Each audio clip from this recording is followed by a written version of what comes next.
Hello, Sebman here, the GM for the WeTogether Actual Play podcast. This episode is sponsored by the WeTogether Patreon, where we offer a host of extra content, mainly We², the companion podcast to WeTogether. We release every week alongside the episodes, detailing our favorite moments of the episodes as well as talking behind-the-scenes lore and world building. So, sit back, relax, and enjoy this freemium We² episode.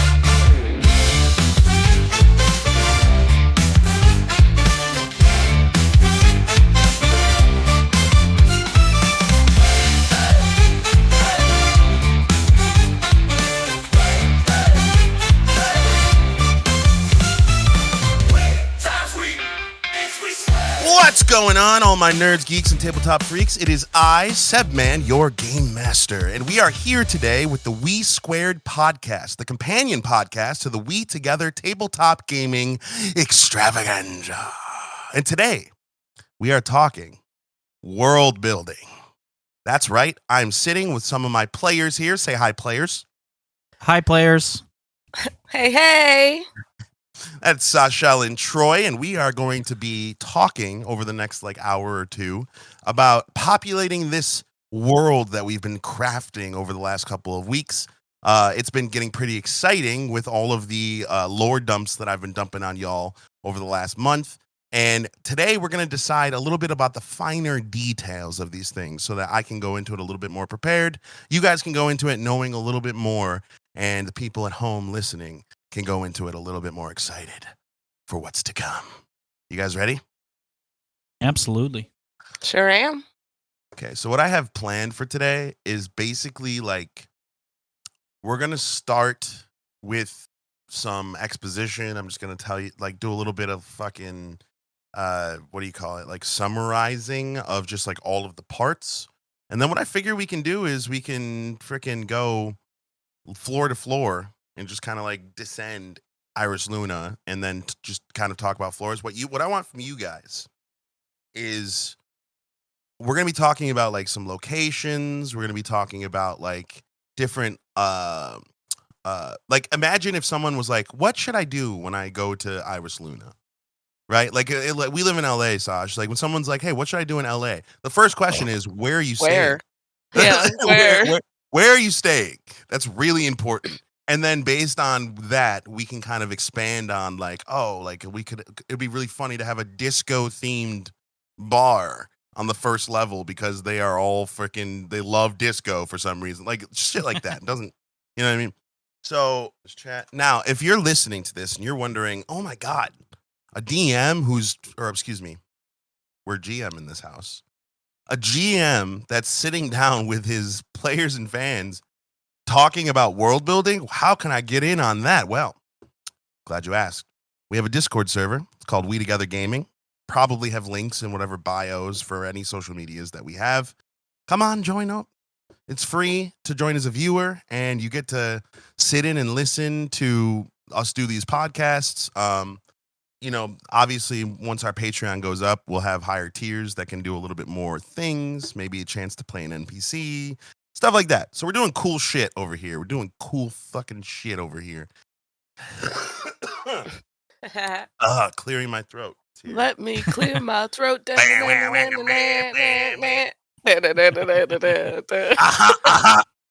hope you don't mind. And just like that, a podcast is over as we have gotten copyright struck. Copyright strike? Nah. But we didn't get Charles's hello, so say hi, Charles. Hello. That's another player of mine, Charles. Okay, so basically, you came in right. I was explaining what we're doing here today, so I wanted to pause and wait for you to come in so I could finish this. Thank you. So basically, I'm going to be expositing a decent chunk, but I figure we'll just go mainland, and then Iris Luna, and then each level of Iris Luna. And what I'm kind of expecting from you guys, first of all, backboard, anything that I say, if you guys have anything you want to expand on or add to the conversation, you can. B, basically what things you want to exist. Now, this can be as silly as we were talking about having a disco only club on the first floor because the first floor people are obsessed with disco, or it can be as complex as, fucking the Thieves Guild or something. You know what I mean? Like there's just tons and tons of ways that we can fill this world up. And I wanted to kind of leave it to you guys to kind of help me do that so that you guys already feel connected when you guys come in. You guys already know things. Your players, your characters may not know these things, but then you as players can kind of plan better and like kind of have a better understanding of the world around you. That makes sense? C. Yeah. Yes. Cool. I love that you guys all realized it was an audio podcast at the same time. That was so good. Yeah, does that make sense? We're all shaking our heads. Yes. You're all yeah. nodding. This is great. Yeah, I love this idea. Wait, Fantastic. This is going to be my thumbs up sound. We gotta Establishing that early. So, I hate this camera. I'm sorry. Yeah, I need to return it. I need to just do it. Yeah, I threw the box away, I think. Did you throw the Amazon bag away? I mean, I didn't. I think it came in a. No, it probably came in a bag. Yeah, I threw the bag away for sure. Damn. Yeah. Good luck it's with okay. that. We'll figure it out. But yeah, like I said, for the price point, you're kind of like, you kind of have like, you could have really clear quality, but it's really bad with lights. You could have kind of shitty quality, but it does lights okay. Yeah. It's just a matter of trial and error when it comes to webcams. Yeah. Again, if you like the way That's a mine bummer. looks, mine is the only problem I have with mine is it's super dark. Like this, like you guys wouldn't even be able to see my face if we didn't have light. I have 3 monitors surrounding me, just keep lighting me up. But if I didn't have these lights on, you guys wouldn't be able to see shit. So it's No, like your house super is dark dark as fuck. Oh yeah. I'm a nocturnal. Troy, your setup is crisp. Thank yeah. you. He does have a good camera. By the way, it's the Canon EOD 250, but it's supposed to be the SL3. But there's a difference in, I guess, the model name for overseas, which is the 250D. But it shoots in 4K, 1080p video at 60 frames a second. It's pretty cool. That's dope. And it looks a lot better. Are you using your camera now, Charles? This or are you webcam? using the web or are you using the webcam or are you using I'm the using the webcam. No, I'm not. because using it the camera. looks different than it did the first time you got on. Yeah, I don't know. I literally like difference of like different colors. Like if I change this to like a slightly different pink color, it completely blows my face out, and you can't even see like my eyes at all. That is Yeah. also something that I can't really relate to. Yeah. I'm not that pale. Okay. Like I'm not Hey, dark, brother. but I'm not pale. So I've never had sunburn club, so I, don't, Yeah. I can't. All right. Speaking of sunburn, the mainland, Othelia, the planet proper. Now, this is a place I don't expect us to go to for quite some time. In fact, I hope we don't, because I haven't made maps for it yet. But the overlay of this giant, so Earth times 2 or 3. It's like massive in scale as far as planets go. And it is completely covered in lush biomes. So every biome you can imagine, tundra, freaking temperate, tropical, they are all lush to the max. So like there's a thriving ecosystem in the tundra, thriving ecosystem in the desert, all of that kind of on one place. And then there are 5 cities on Othelia. But the main city, being in the centralized location of the giant continent that does exist on Othelia, is New Felheim, which is the capital city of the government that has been set up planet-wide called the New Felheim Alliance. So it is basically 5 cities all under one banner, and it is a utopia. People who come from the mainland will tell you that it has its problems, but it is mostly a very good place to live. Nobody goes hungry. Nobody doesn't have a place to live. Nobody really has any downsides to living. You could be poor on Othelia, and doesn't matter. It's still a good place to live. You still get taken care of. Conversely, though, as we know in life, that if something that good exists, there has to be a back end. And oh my gosh, is there a back end? It's called Iris Luna. Now, on the solitary moon surrounding this planet, I think me and Charles were talking about it potentially being tidally locked so that the oceans I didn't even think of that when he brought it up. I was like, I don't know. I He was went like, too "Oh, so deep into my own personal world building, and it has ruined He's like, me. the oceans are fucked then, right? I was like, I don't want them to Well, be. it so makes then it really no. cool too, because for Iris Luna, if it's totally locked, then the city would always be facing the planet. Yes, and then thus its namesake, which literally is I Moon. It's because if you look up at the moon from Othelia on a particularly clear day, you can see Iris Luna glowing in the center of the moon's face, giving the appearance of a watching eye over Othelia. That's why it's named Iris Luna. I don't know if anyone knew that, but that is how I came up with that name. The more you know. The more you know. So you're So- sticking with Luna being the moon name? Yes, I mean it's the same as with Earth. I'm sure you guys have all seen the TikToks of the lovely people who have definitely very high IQs who don't know that our moon is named Luna and Mhm. not just Moon, and our Earth is named Terra and not just Earth. I thought it was Moon. Moon, Moon. Yeah. But can I pose Iris Muna? Hmm? I think that some I people think we should do probably iMoon. call it I like Ira? that. Yeah, I Moon. We're gonna ruin your day with that. Oh yeah, no, it's already been ruined. It's fine.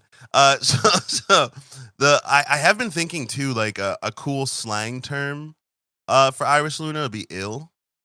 Like because the abbreviation, but like people on the mainland call it Iris Luna or the Moon City. People on the first level might be like, oh, it's Iris Luna, the city. Like people from Los Angeles who are literally always just like, oh, I'm from Los Angeles, instead of being like, I'm from LA. You know what I Oh, mean? yeah. Like, that could be like a giveaway. You know, like a CIA, they have to train out like certain traits from their Yeah. spies when they like go to other countries. Like that, like that's like a dead giveaway. Like, oh, you're from the mainland, or you're just like some fucking nerd. Or you're some fucking rich poser who's like, I'm from Iris Luna. But then you got people that are who call Iris Luna like the city, or like they just call it like their city. But then like you get low enough and people are like, oh, I rep ill, bro. I rep ill hard. My favorite part about that is it's kind of like if someone calls Gatorades by their flavor name instead of the color. They're like, oh yeah, that's Glacier Blue. You're like, okay, fed boy. I like Arctic Blast. Are you a simulation? Like, what's Yeah, like, who are you? So what you're saying is you're a narc. That's how I feel when anyone says they like the orange flavor the best. I'm not gonna lie. Sam, I nothing against. I don't people trust who you. like orange. I'm sorry. I don't. I Gatorade. like you as a person. I just don't trust you as a person. It's just a weird. Out of all of them, out of all the flavors that exist, you picked orange. No, there's I one like the that's- blue flavor. Yeah, of course. Everybody likes the blue flavor. Yeah. There's one flavor that I just can't vibe with either, which is cucumber lemon pepino. My favorite. I love Gatorade. the cucumber one. Can't do it. I never had it. Favorite Gatorade. What It color is is- that? It's green. Light green. Like a light green. I think It's I've only had like the cucumber lime colored. green. I don't think I've only had the lime one. Bro, the fucking cucumber one is just smacks. It hits different. I'm It's on so it. don't- refreshing. What the hell's a favorite is- pepino? I have no idea. I'm thinking it. I have no I fucking. don't want to look it up. It's fine. Damn, I kind of want to order a fucking Gatorade now. Damn you. Anyway, the Gatorade aside, we'll have to come up with a name for an energy drink for Iris Luna, and the Ooh. flavors can be represented, and we can be as So Bro, like, I've got. Oh. I had a high school project. Me and my brother made. It was like a graphic design thing in our classroom. We had to make soda labels. Me and my brother made soda labels for glow and neon energy drinks. I already got you set up, boss. Oh, I had to. I'll have to pull it out of the nostalgia Hell box. yeah, dude. All right, I'm looking forward to that. We will have energy drinks and sports drinks on Iris Luna confirmed. Kind of segueing into this, we're talking with Iris Luna. It is a layered city. That means that the highest floor or level kind of sits on top, and then it kind of goes down from there. And as you know, one is wont to do, the highest level overlooking the whole city would be the most posh, rich, very, very like they imported a bunch of trees, they imported a bunch of grass, they imported a bunch of stuff. So it looks like what you would imagine a futuristic sci-fi suburb to look like. It has a decent amount of tall buildings and stuff, but it's not as cluttered or clustered. Like there's a lot more lawn. Like you can have a lawn if you live on the first level. Like So it's like anyone else would not have that. there's like a physical structure between the towers, like up like a flat space. Yes. Okay.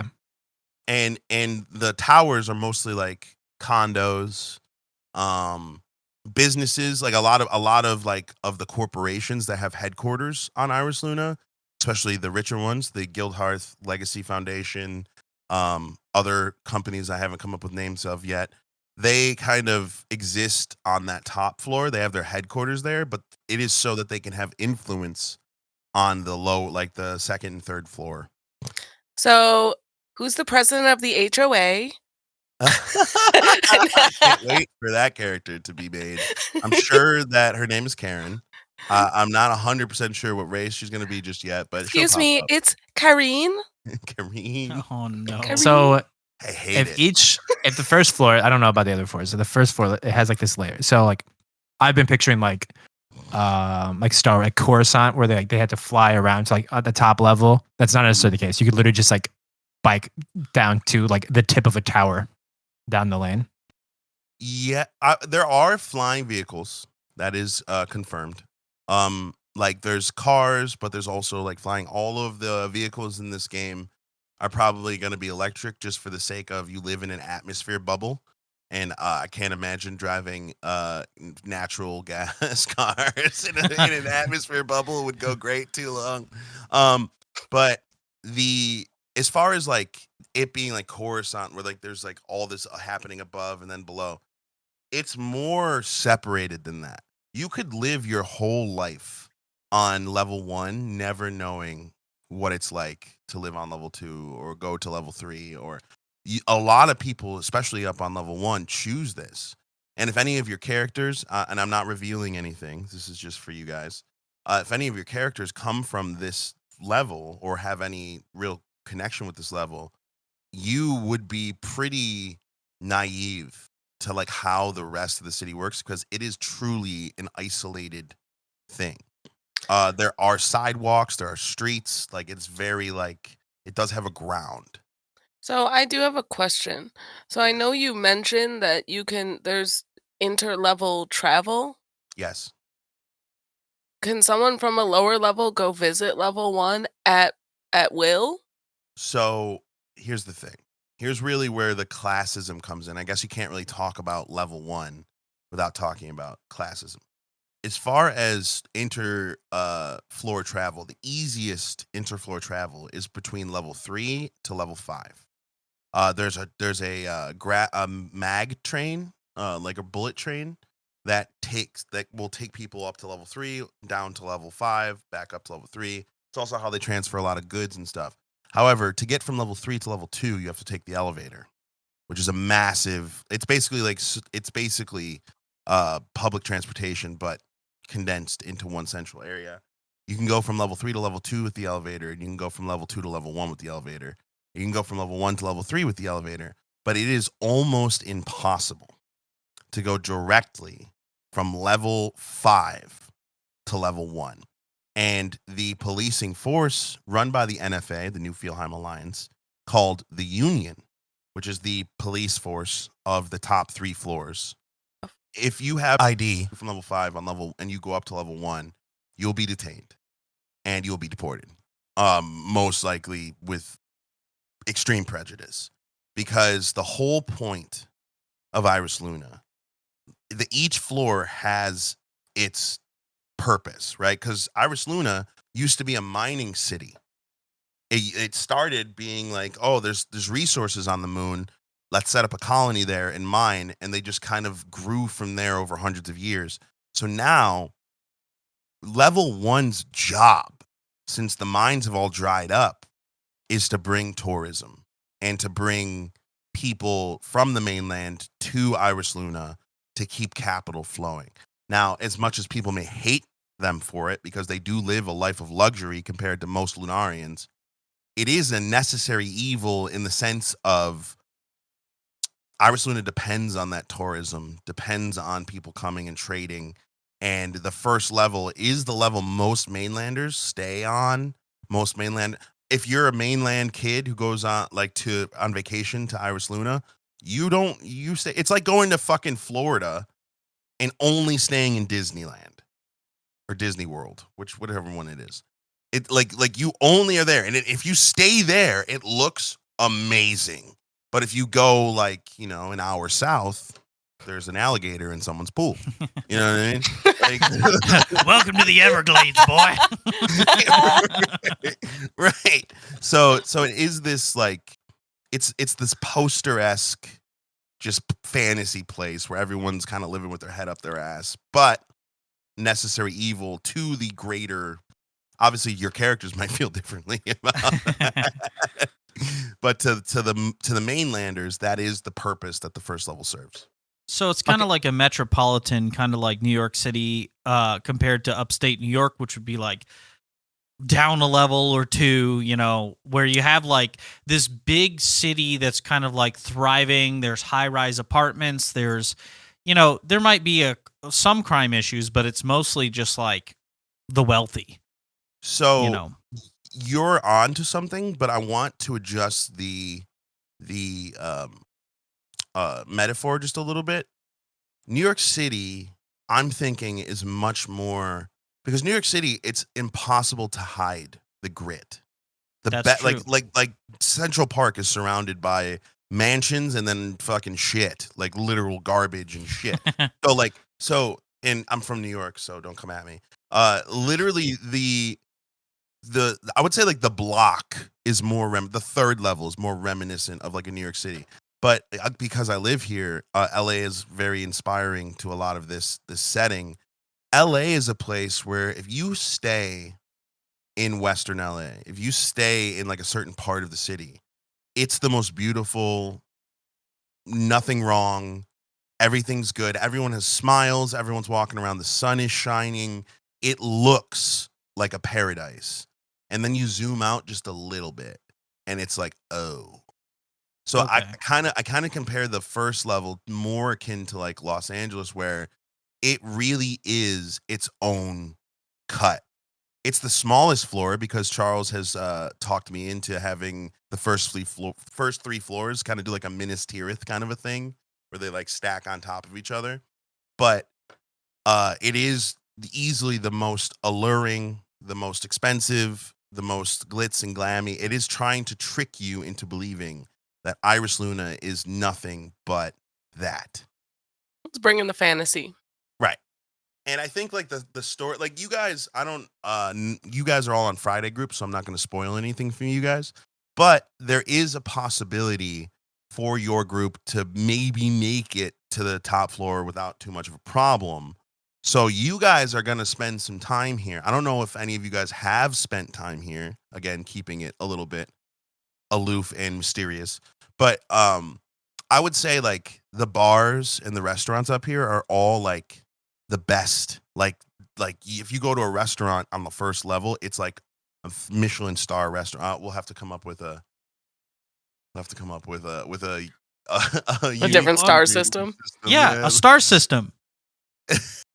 We're in space.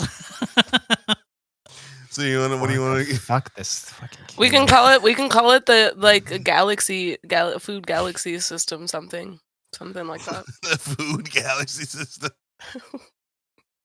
Oh my Oh man, goodness. yeah, we can Name them after constellations. Just We're like gonna. Oh, That's actually pretty dope. that's actually pretty dope. Milky Way is just a cereal shop. yes, but it's the best one. Oh my god, Milky Way is like the premier. It's like the freaking Millhouse or fucking Kellogg. So if we're naming stores and Orion's belt comes into play, that's definitely like a Gucci brand. Yes. Orion's is like the fucking premier like clothing brand. I love that. I love that too. Yeah, and then like they have like the OR symbol. That's their you can have an Orion belt. Like an actual that's like an actual thing you can get. Status. Status. I love this idea. I love it. And of course, and this is something I neglected to bring up at the beginning. We are thousands of years from what you guys would remember as Central City. We like literally because society essentially had to rebuild itself from scratch after the events of last campaign. Every Central City is like some people don't even believe it existed. Like obviously New Fielheim exists, but a lot of people are like, no. It's like a mythology. Right. Like, so fucking there were monsters raining from the sky and the entire planet was covered in fucking sand. Yeah. Okay. Looks out window, sees lush fucking green planet. It's just like eye roll. It's just like some people are like the earth is flat or, the pyramids were built by aliens. It's kind of like that. Right. So we are so bygone from that I don't know if Tucci would have made it. survived. No, but I am always down for more clothing brand puns. So please, it's whatever you want. It'll probably end up in this game. It's like the information obviously gets passed down because there's things from the past. You have Fielheim. You have Guildhearth Foundation. Like the history in itself is passed down. Is it just less believed, or is it like just changed over time? I think part of the ending of last campaign, spoilers, is that something fun on a cosmic level changed because the old gods have decided to not reincarnate, essentially, is what they've been doing.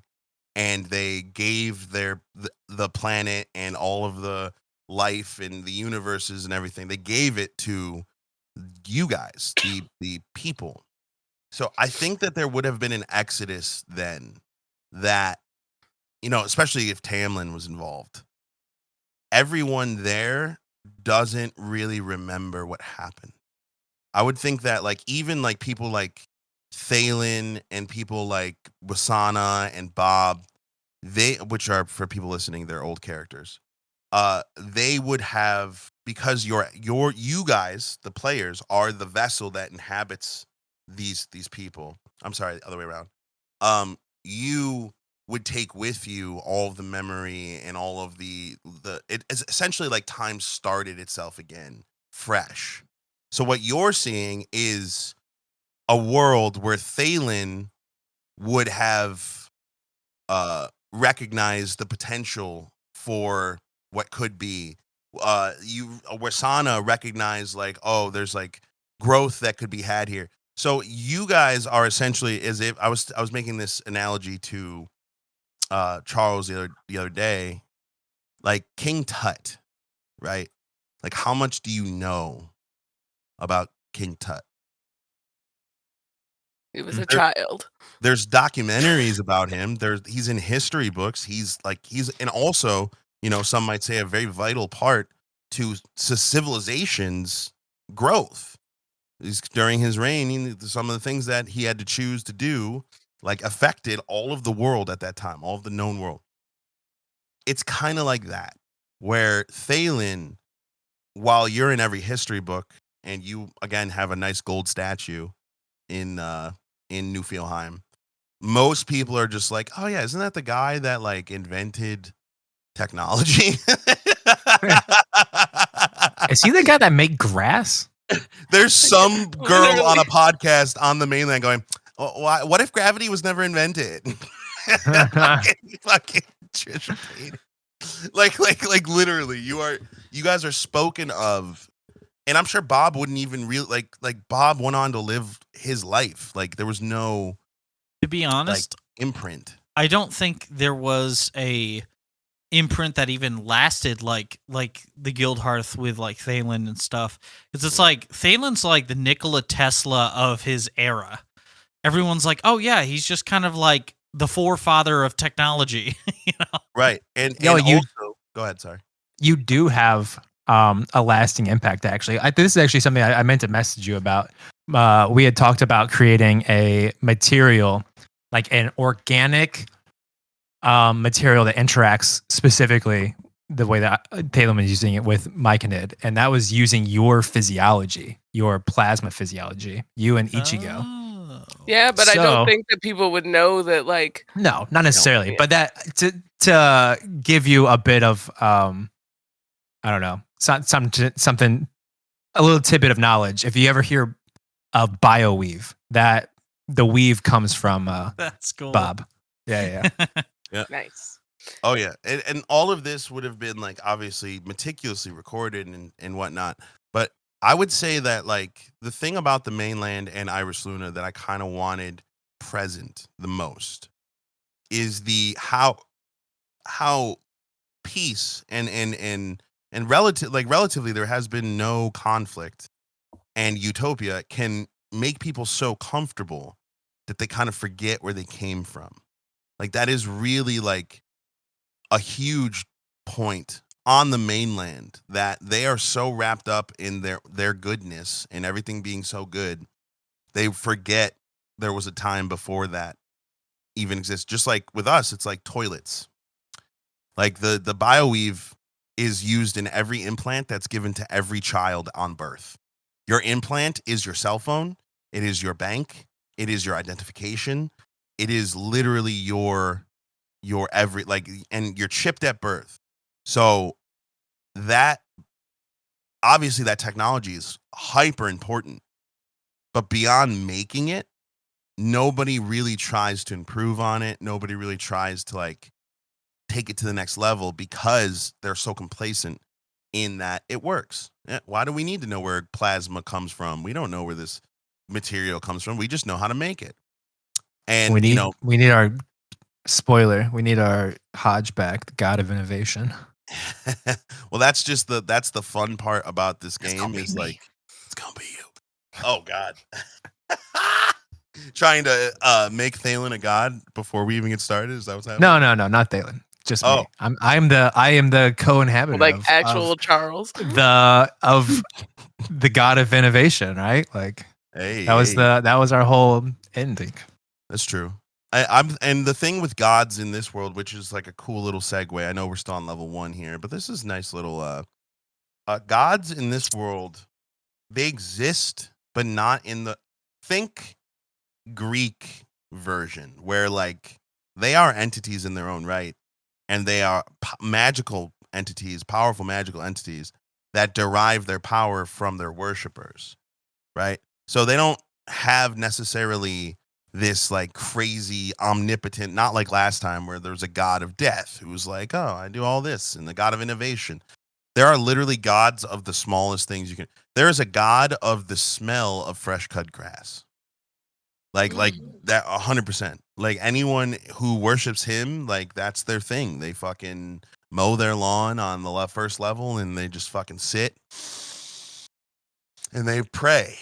Like that, like religion is almost reduced in a sense from what you guys would be used to from the last campaign to its most basic form, which is if you believe in it and you truly believe, if you have faith, that's where you derive your power from, is that faith. I do believe in fairies. I do. I do believe in fairies. Fairy shows up smoking a chain smoking cigarettes. Like, what the fuck do you want?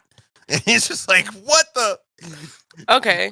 You're going like, okay. Okay, I can get behind that. I was actually gonna ask about religion and what it's Yep. like, so it's not like a big organized thing. Oh, it is. But Oh, there's only essentially technically there's only one religion. which And is that the freedom religion, of religion. which is the freedom of religion. Worship whoever you want. And priests, since we're not using the term priests because it could be triggering to some people, uh we use guides. And the guides basically, some guides are dedicated to certain gods, but most guides are taught you're just supposed to help someone connect to whoever they worship. You're supposed to guide them to their faith. You're not supposed to really push any faith onto people. It's more of a kind of like a free. Now, don't get me wrong. One of the richest corporations on Iris Luna is the guide church name I haven't come up with yet. So there's that. That'll be a fun little thing to explore. But for the So- most part, go ahead. For no particular reason, let's say somebody worships Thalen. Sure. What is that? How does that manifest itself? You don't have to dig into this if you'd rather do this kind of thing in game. Right. But to like give us a better idea of how If the you religion worship- works. So basically, religion as it ties to power or tangible, like actual power, the more people that worship your God, the more powerful your God is.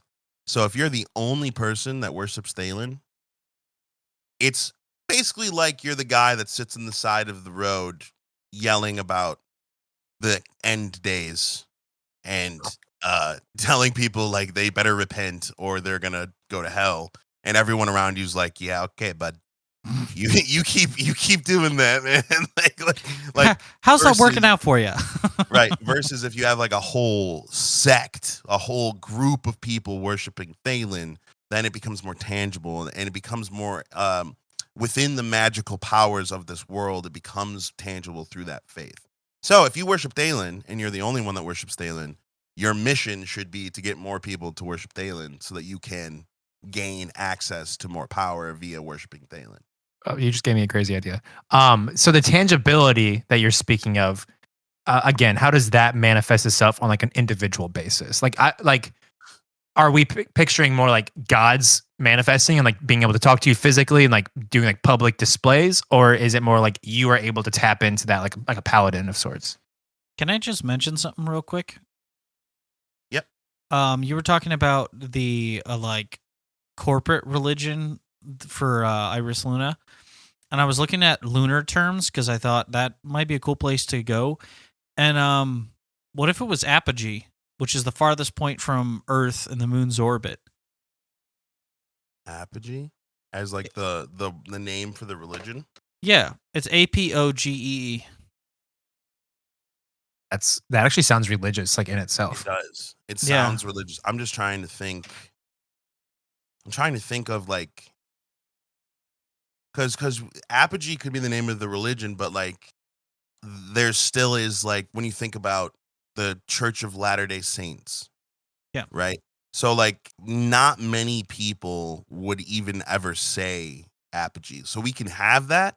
Just know that that's in the background. Like, Oh yeah. Are you talking about naming the corporation that is the guides? Because that's I the would- thing you said you didn't have named yet, right? Yeah, I think that's what you were talking about, right? Yes. Okay. and just thought- apogee would be a weird, because it's almost like an ideology sounding like Yeah, it does. Christianity.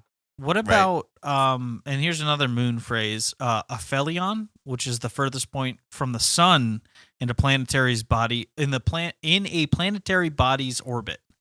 That sounds like a fucking high end brand right there. Aphelion. That sounds awesome. That Aphelion. does sound Here, let me awesome. send it in the chat so you have reference for the spelling and stuff.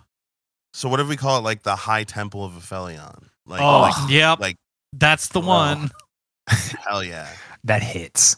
And then Man. the church guides are like priests, but then like there are Templars who are like holy warriors, air quotes. Yeah.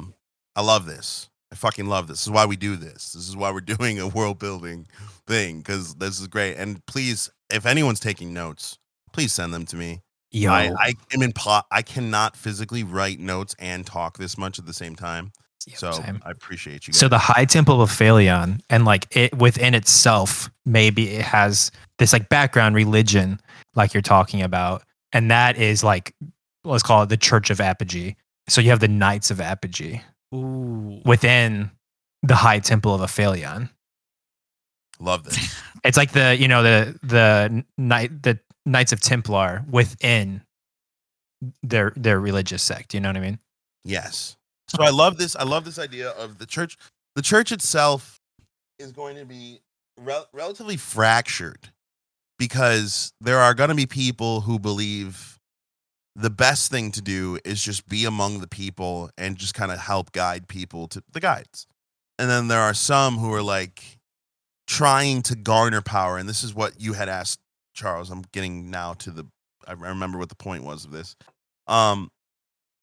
Power manifested from faith will have its champions. And we're looking at clerics, paladins, people who normally would get their power from gods.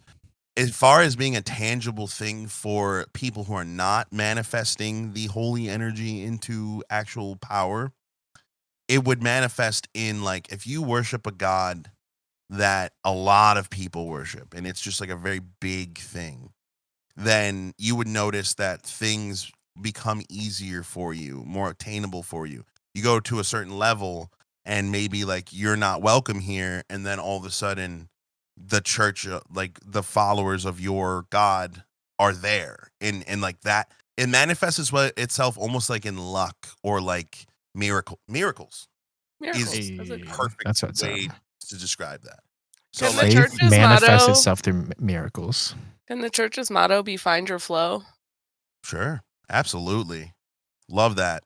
And it'll be like the guides are the people who kind of say that because they're like the youth pastors of the fucking Right. like, I just feel like that's like a catchy thing to get someone into a cult.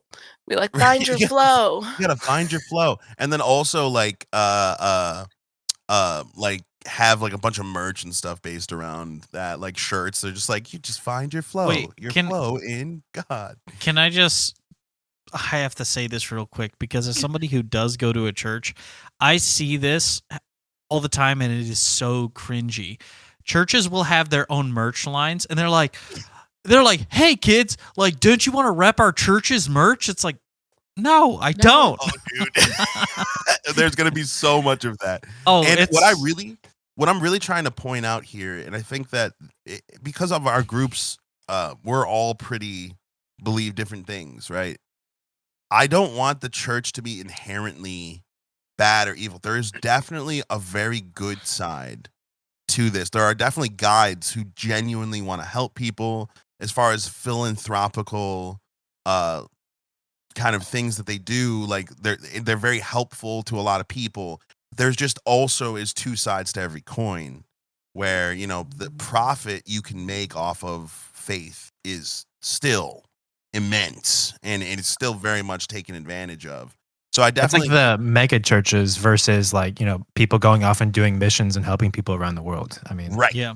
like the High That Temple of duality is very Aphelion is not necessarily a good entity, but like what its followers believe in or what like the guides within it believe in are like they're not evil inherently. I would say It's just even- as a corporation, its Right. intention is to make money, but I would say that I would even go as far as to say that Aphelion is the evil part, where because the High Temple is like, it's almost like the Vatican. Think of it this way, right? Like if we, I'm sure I'm gonna insult so many people here, so be ready for that because that's Sorry. it happens. He's from New York. Don't at him. Don't have me. But like, you know, you could say that the Vatican is responsible for some of the worst atrocities in human history, right? Like they, even though they do represent something that could potentially be helpful and moral to a lot of people, they themselves are like an institution that is perhaps not wholly for that purpose. So while you have guides who you train at the High Temple of Aphelion, you train there, which I think I'm going to make that. Did you intend to be punny when you said holy? No. Nice. Accidental puns. Nice. But like, the farther away that you get from the High Temple, which would of course be in Newfielheim, the more free the guides kind of get with their churches. They set up their own kind of thing and they do their own thing. So like when you meet a religion in this world, even though they are all under the same umbrella, you kind of have to go in with an open mind. Well, depending on your character might only have experiences with one or the other side of the coin, right? Like someone who's more into it on the Iris Luna might be like, no, where I go to pray and where I go to worship is a place of like friendliness, and we're always trying to help people. Whereas someone who comes from the mainland, who firsthand witnesses the High Temple of Aphelion's new shoe drop, their cheesy shoe drop, like you guys will have two very different views, and you're gonna notice that a lot of this setting is meant to do that, because I definitely enjoy when players sit on opposite sides of the coin, because then it forces us to reconcile that in a way that like we all kind of see fit. You saw it kind of with Bob and Thalen in the last where they kind of were two different worlds, and by the end, uniquely those two ended up saving the world. Like those two had to be together to get the outcome that you guys got. So it's just like a cool duality system that's going on here. Everything has two sides to a coin on Iris Luna. Woo! So religion, it sounds like it's going to be a big part of this campaign, or is this just exposition? I think that just depends on us. Yeah. Okay. Yeah. Okay. Like we're just putting the infrastructure so it could be right. Yep. You wouldn't know this because you came after Charles in the last campaign, but there was a huge religion thing going on, and just none of you ever interacted with it. So like it never ended up being until the end, when you was like, you have ignored us this whole time and now our evil plan is coming. It's like that might happen, but other than that, like anything you guys don't want to engage with, it just won't. It doesn't really necessarily have to be a part of the story, especially because we're starting at level 1. So like you have so much time here to really interact with whatever parts of the world you want to interact with here. All so right. Can I ask for more like physical description, like of just the dome and its like entirety and its layout? So like if we're talking the very center of the dome of the umbrella, you have level 1. Is it like literally at the top? It's at the peak, touching the top? I don't think it would be touching the top of the umbrella. The umbrella is massive in its scope. It's like it's a artificial atmosphere.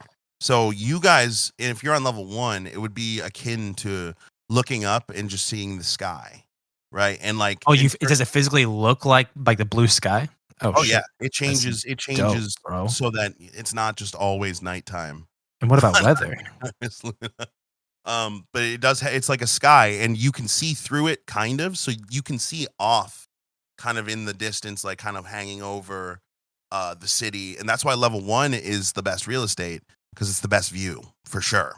Of like, you get to see the whole city beneath you. You also get to see the sky. It's the clearest version of that, and you get to see the planet. It's very, very like picturesque up there. Is it like a Truman Show like facade? Like, is it a big screen? Is it like magical? Is it like some Harry Potter shit? It would most likely be magical in nature, because it is biotechnologically made. So it is made with some bioweave. Yep, you have the bioweave, you have magic, you have technology, you have everything kind of coming together to make this artificial atmosphere on the planet. And it does have a power source, but nobody knows anything about it unless you specifically went to school to be an umbrella like maintenance like person. Like it's essentially like if I were to ask you, Charles, to explain how to take apart an air conditioner right now. Yeah. A screwdriver, maybe a hammer, big hammer. How to break a air conditioner. He didn't say put one together. Same question. Is there weather in the umbrella, or can it like have It's the simulated. appearance. Okay, so simulated weather. Like It- physically, on it the feels first like level. it's raining. On the first level, first and second level. Second only. level is agriculture, right? Yep. So it should be raining sometimes. It is simulated for those 2 levels only, because the block, which is the third level, is where the atmosphere of all of the industrial shit that goes on in Iris Luna starts to have its own effect. So the first 2 floors are outside of this. Think of it almost like if you're standing on the first floor looking over the edge, which is impossible to do, but let's say you can do that, and you look down into the city below you, you see the sprawling fields of the second level. You see like the forest, which is an oxygen farm. You see like all kinds of stuff like that. And then you see the lights of the block. You can see the parts of the city, but there's a heavy like smog covering. So would you say that there's like a filter, like an air filter between like levels 2 and 3? For sure. I would just go so far as to say it's even more than a filter. It's like fully a magical thing. They're Barrier? they're keeping that from coming up, and it is pushed from the block down into the deep. So like they push the bad air downward. So like it just like gets worse as you get lower. But I would say because of that, the weather patterns of the block are completely its own thing. It's not controlled by anything. It's literally like fucking acid rain and fucking shit like that will happen. Like if it's a sunny day, like it's rare there's a sunny day in the block because the smog is so heavy that like you can see the sun through the smog, but it's almost like always overcast. Think Gotham. That's a great. Have you guys ever seen Gotham with sun? Ever? No. Like a sunny Gotham day. Before Bruce's parents died, it was a utopia. So this might be like nitpicky stuff. Sure. I am curious. I have like a series of questions about like industrial stuff, but my first one is, what is causing smog? Because they're on a moon, and also the planet before probably wouldn't have had like oil or like coal. Like, what exactly is burning and causing smog? Okay, so that is part of the relationship between the mainland and Iris Luna. The mainland is a lush planet that has massive amounts of natural resource. Maybe not necessarily oil, but there's like a lot of things that need to be refined and processed to make the utopia that they have. But if they were to do it on the mainland, it would corrupt and taint the ecosystems that they have worked really hard to achieve. Because on the mainland, it is very much nature and technology live together. You care about just as much about nature as you do technology.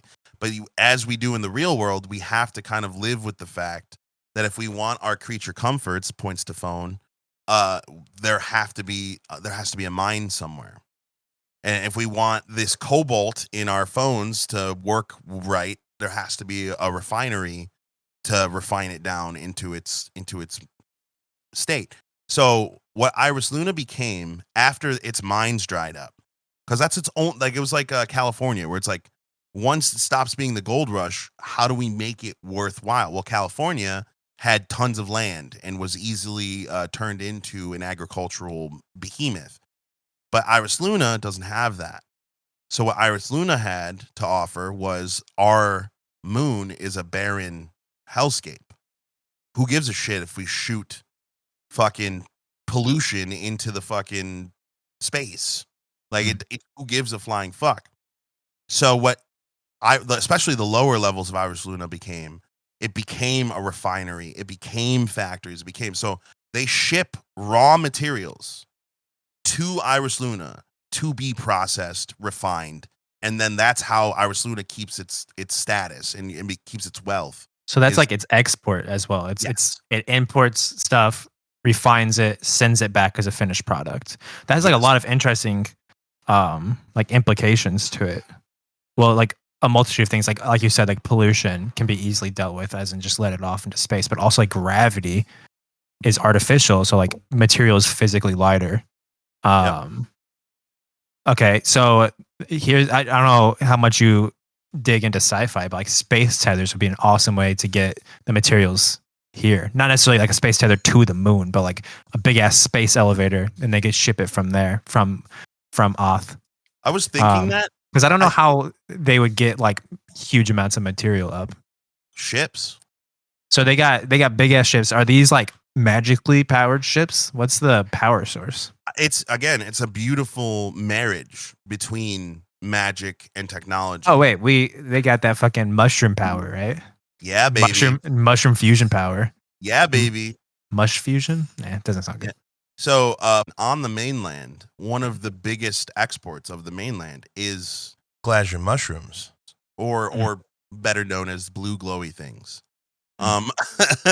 Because I don't know if you guys remember Mama Gigi and Phelan discovering that you could magically infuse, and Grace, between those three people, you guys figured out how to turn a relatively useless, as far as in the eyes of most people, resource into a potential fuel.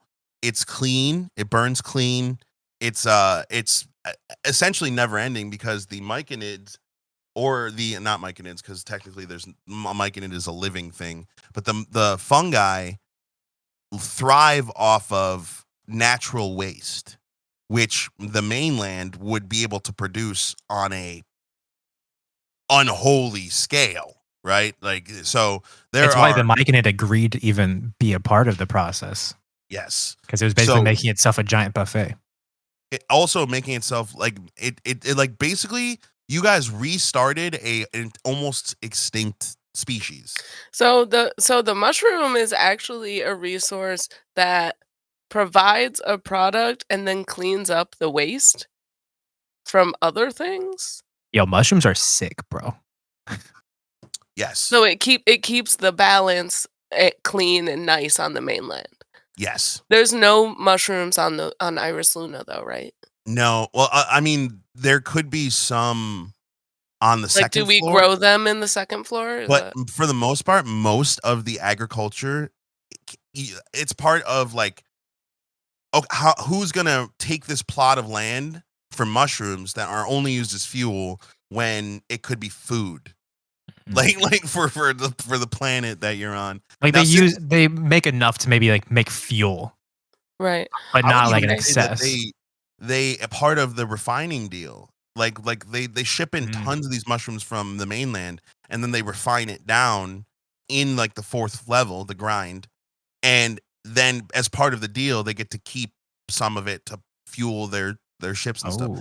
It's a very symbiotic relationship between the mainland and Iris Luna. Okay, so I just want to clarify. Refinery is which level? 4. The fourth level. Level 4 is all factories, refineries, what do you call it when that production, all of that happens on the 4th floor. And they shoot all of their waste and byproduct down to the 5th floor. Right. Which the whole purpose of the 5th floor is waste refinery or waste processing. And then they take the waste, most likely magically burn it, and then shoot it into the tunnels below out into space. Right, yeah. Which go through and find the way. Fun fact, the deep, which is the unofficial 6th floor of Iris Luna, people live there. People who are exiled, criminals, people who have such big debt that they're running, people live down there. For the most part, you have to wear like a suit to be down there. There's no air, but there are pockets of air that like move, and it's the worst air you can imagine. It is the most disgusting, dirty air. But there are nomads who live in the deep that follow these pockets as they move through these fucking tunnels to just like survive off of the air that's pushed into the tunnels. So it's not great. It's fucking pretty dirty, but also that's why Iris Luna exists at this point, is to be this production hub. Okay, so just to recap levels. So level 1, tourism. Yep. It's called the colony by a lot of like the mainlanders and because Okay, they probably it's do. supposed to represent the ideal Iris Luna. Right. Level 2, agriculture, so oxygen food farm. The Grove. Yep. The Grove. Okay. Level 3, commerce. Yep. The Block.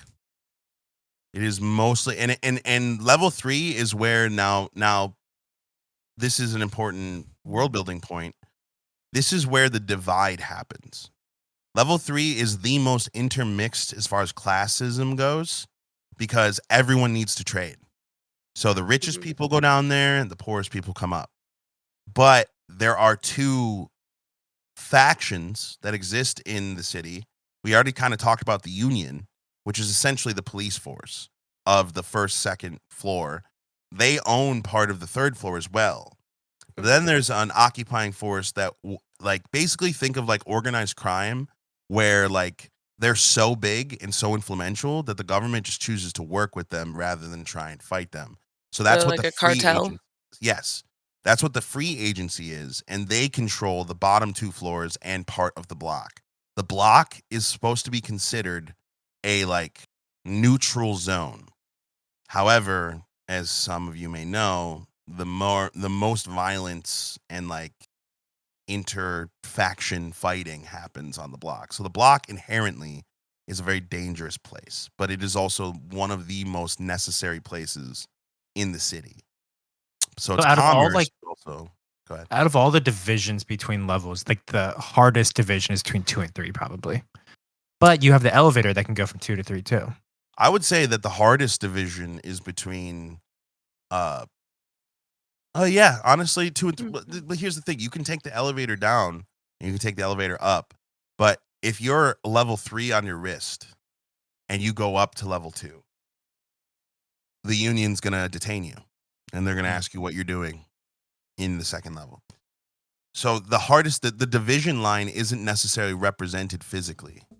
It's much more a societal barrier where like if you have a level 3 tattoo and you want to get up to the third floor or the second floor from the third floor, the elevator is probably not the best way to go. Because if you get up there, they're going to scan you and then you're going to get I'm leaving it up to you guys to find the creative ways to move between the floors. I'm not really going to kind of give them to you now, but there are ways to get around the barriers because they're not physical. But the elevator only goes down as far as 3. If you want to go down further than that, you have to take the train. Is the 3 like such a major commerce hub that even people from 1 and 2 go to that specifically? Yes. Okay. Now there are shops on level 1 and on level 2. There are stores. There are a bunch of stuff up there, but they're all very like specific. Like there's probably a Orion store on level 1, but on level 3 is their flagship store. Like it's the biggest store because it's accessible to the most amount of people. Because regardless of how classist everybody is in Iris Luna, they all want to make money. Does the level 4 and level 5 have nicknames? Yes, the grind is level 4 and the fringe is level 5. And then the unofficial level 6, the deep.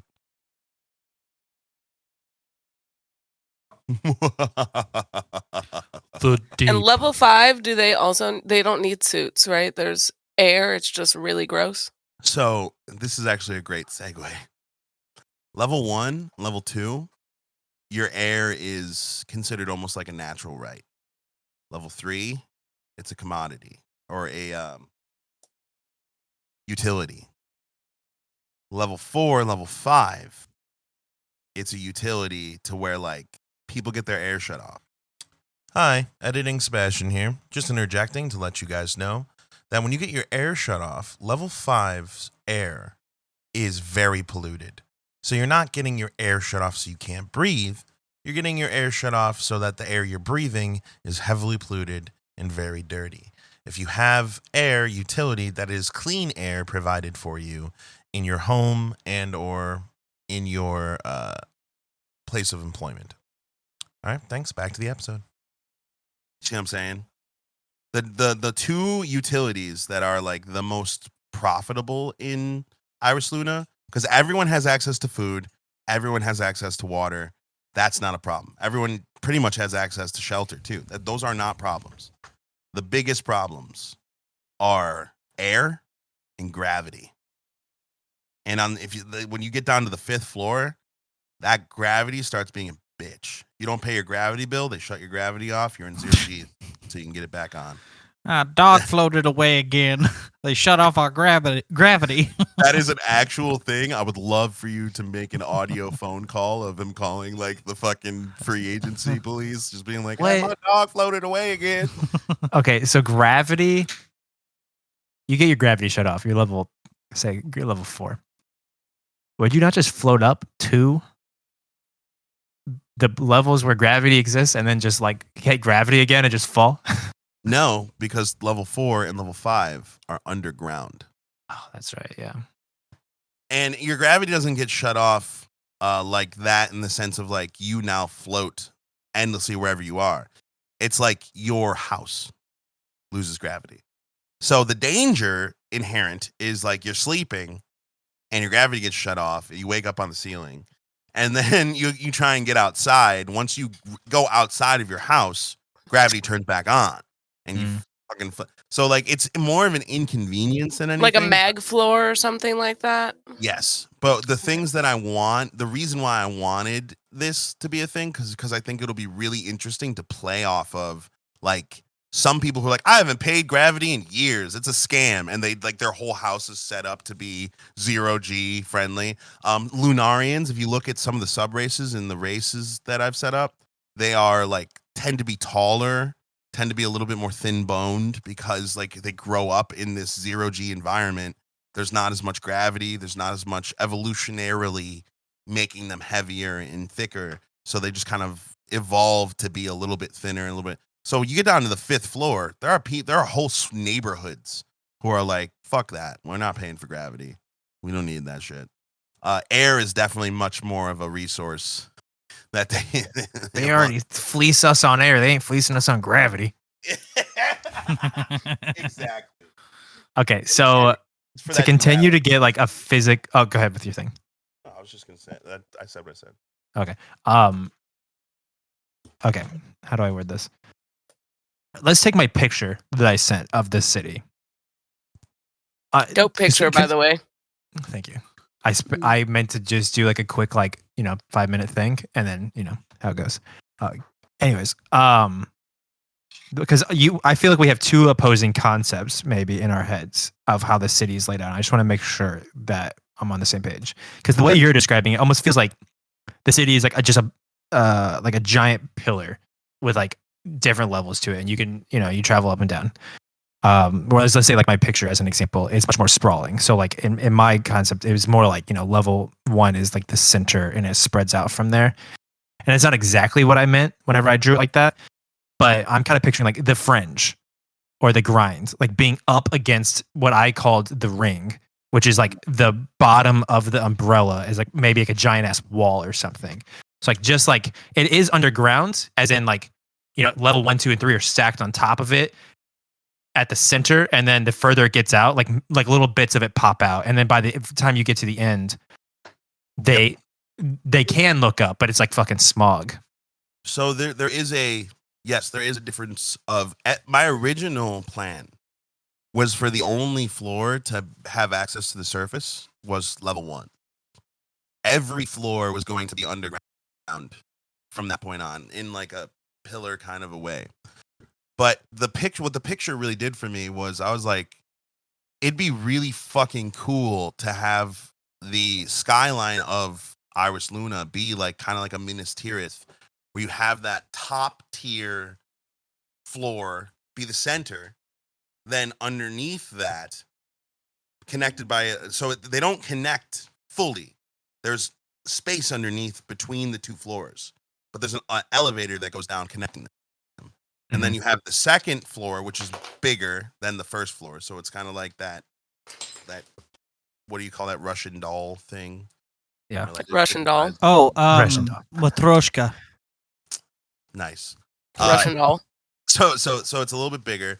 And then the biggest floor of the top 3 would be the the block. And the block is the last floor that is above the ground.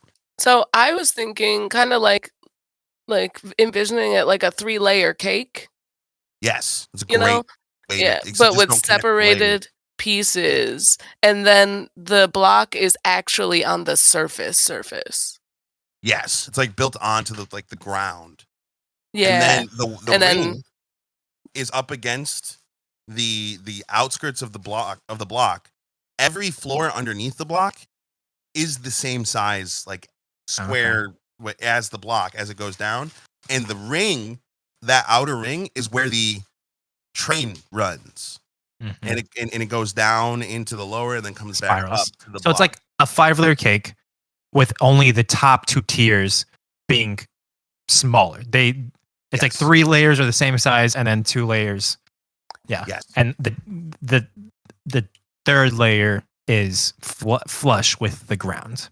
Yes, and the wall. And on the outside of the ring is like the spaceports and like where all the hangars are and stuff. That's outside of the umbrella. So to go to a spaceport, you have to put on a suit to get to that, or take a vehicle. That also makes a lot of sense to me, because if you're exporting like goods from the mainland or to the mainland, you bring them through the block, or you bring them straight down to the refineries if they're, or if you have like things that can be material. sold immediately, you take them to the Yeah, block. that's what I mean. Like, yeah, like if you have like finished ready products, bring it straight to the block. If you have stuff that needs to be refined, you can take the train straight from the ring, the space station, to the like processing, the refineries and stuff like so that. So basically, Iris Luna is surrounded by like the wall, the ring is actively a spaceport.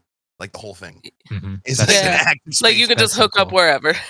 I like that. So if that's the case, well, a couple of different things. Like the umbrella itself is impassable. The only way to get out is through the ring. Yes, like you can't just like fly through the umbrella. Okay, so like the first level, in a lot of ways, have like they have like a long way to get to the ring. So they basically, they're homebodies. They are not necessarily leaving on a regular basis because it takes a fucking minute. They also have the most access to flying vehicles. Yeah, they have, but also there's an elevator straight from the 3rd floor to the top floor, because when tourists come in, all the way out. Yeah, because when tourists come in, I imagine they just go straight from the ring to the top. Well, they probably have them go through the block, through the commerce sector. Like, we'll see if they want to buy stuff. Yeah, like a gift shop. Through the commerce sector. Yep. Oh, there's you have to go through the gift shop. Part of the block that is like meant to be the most beautiful version of what that place has to offer. It's like one little cake slice. One little cake slice is like where the mainlanders come in from tourism. That's where the Orion flagship is. That's where No. So you should have like 4 different like let's call it like bus lines, like on all 4 different sides of the dome, and the 4 it's like 4 like main thoroughfares that go straight to the elevator, and they're each themed. They have like their own specific like, tourism. It's like an amusement park that you go through to get to the elevator and go up. So you have like a fucking like Harry Potter land. Like you go to the spaceport specifically because you paid for this experience, and you go through. You have like Diagon Alley all the way to the elevator, and then you get to go up to like your like utopia at the top. I kind of love that because for me, I think there's a lot of different types of people that might want to travel for the mainland for different reasons. Like you have like your corporate travelers, which would want a different experience from like your family's travelers, and then like couples and lovers, like that kind of thing. Like there's different reasons to go on vacation to the moon. So for complication's sake, I like the idea. I kind of am seeing it reduced though to there is a tourist version where if you are visiting Iris Luna, they have their very specific package that they send you on. And there is a commerce, like, this is the one that all of the people who are unloading goods, this is the one that all the people who work on Iris Luna or commuting to Iris Luna would take. And they are in themselves very separate experiences. But there are only 2. And don't think of the elevator so much as just like an elevator you stand on and you go up. Think of the elevator as like another train in itself. So when you get onto the elevator from the ring, it takes you through the block. Mhm. And then as it hits the elevator, it becomes the elevator and shoots upward. Oh, this is like some Charlie Chocolate Factory glass elevator shit. It's like going all over the place. Sure. I don't think I've seen. I don't think. Yeah, it can go conceptually, it could just diagonal go ways. any direction. Yeah, it Yeah. can go up ways, down ways, right ways, left ways, diagonal ways. Yeah. So if you are here to do business, then there's a specific train or elevator that you would take. If you're here for tourism, that one could be a lot more like, touristy and like take you through the district. Fun fact that I think that some of you will definitely love. I'm thinking of like chains in like restaurants that like would be available. The number one fast food restaurant on the block and lower is Trash Chicken. Yes, thank you. I love that. Of course. And it is like that is the KFC. That is the like everyone like, oh, let's get some So trash. is there a mix of organic and synth food? Yes, synth food is considered it's like ramen, where it's like I'm broke, so I had to eat synth food today. So now we can grow food that it's fine. Yeah. Oh, yeah. Okay. Oh, yeah. And I Cool. think after Thalen's adventure in Universe 77, he would make sure that like before he died, he's like, wait, Make you guys it are growing real. real food now, right? Yeah. Okay, I can die in peace. What about what about livestock? Livestock? You That is mentioned KFC. Yep, that is a huge thing on the mainland is growing livestock and stuff like that. I would imagine that you could even say that like it's gotten to the point where they have the chickens to base the DNA off of, but they don't eat those chickens. They grow meat from the DNA of the chickens. You know what I mean? Like it doesn't even have to be like they kill the chickens.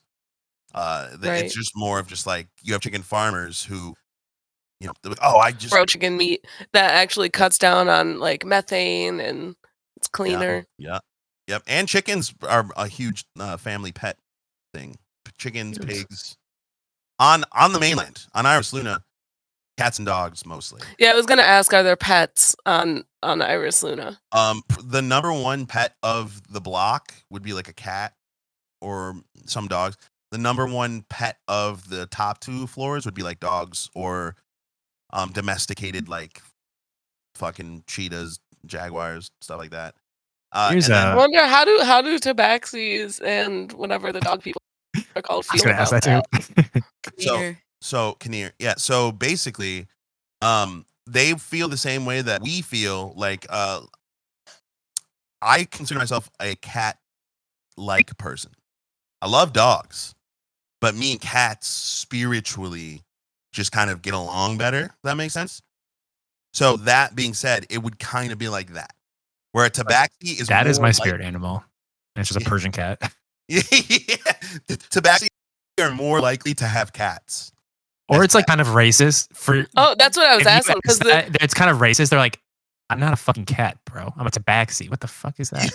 That is, yes, that will be a thing. If you call a Kinnear a dog, that's like a big insult. Yeah, like, bro, what? We're not even close. Our DNA is so far apart. Right. Yeah, we have some similarities. Characters so much more fun. I consider myself a cat person. Not a cat person, but I didn't mean it like that. you ask a tabaxi, are you a cat person or a dog person? They're like, obviously, what? What did you say to me? No. Not like that. Like, do you And, prefer cats or dogs? As she has entered the chat, for those of you listening at home, this is Danny, another player. Hello. She has entered the chat. Just kind of this very free form over here. We're kind of just spitballing. We don't really have like a set thing, but we've talked about like all of the floors. What do you now. mean we don't have a set thing? I have so many notes. I meant we don't have Yeah, a you're set. gonna have to Like, send those notes to us. we're not one of those podcasts that's like, okay, guys, let me check my notes to make sure that we're staying on track. We're one of those podcasts that's like, all right, guys, I think we've talked about all of the floors. So Iris Luna. I drew a very